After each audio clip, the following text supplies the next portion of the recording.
La sagesse pour laquelle le jeûne a été prescrit.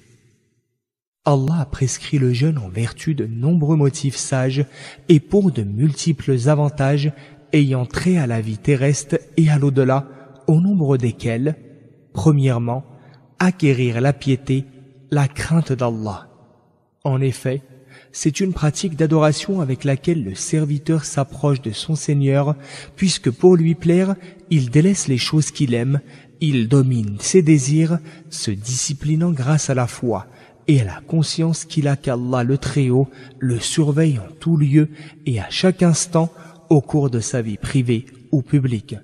C'est pourquoi Allah, qu'il soit exalté, dit « Ô croyants, on vous a prescrit le jeûne comme il a été prescrit à ceux qui étaient avant vous, afin que vous atteigniez la piété. » Verset 183 de la sourate La Vache. Deuxièmement, s'exercer à cesser les désobéissances et les péchés. Si le jeûneur arrive à s'abstenir des choses permises par obéissance à l'ordre d'Allah, il est à plus forte raison capable de réfréner les désirs qui le poussent à la désobéissance et au péché, capable aussi de ne pas enfreindre les interdits édictés par Allah et capable enfin de ne pas s'entêter dans l'égarement.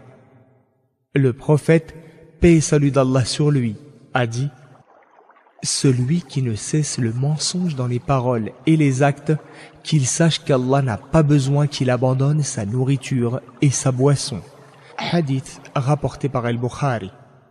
Cela veut dire que la personne qui n'arrête pas d'user de mensonges dans les paroles et les actes n'a pas réalisé le but pour lequel le jeûne a été prescrit. Troisièmement, se rappeler les démunis et les réconforter en leur apportant de l'aide. En effet, on acquiert ainsi l'expérience de la privation et de la faim, et cela rappelle que les pauvres souffrent du dénuement toute l'année. L'homme a alors une pensée pour ses frères parmi les pauvres qui endurent les deux pires privations que sont la faim et la soif. Il s'efforce alors de leur apporter son aide et son assistance.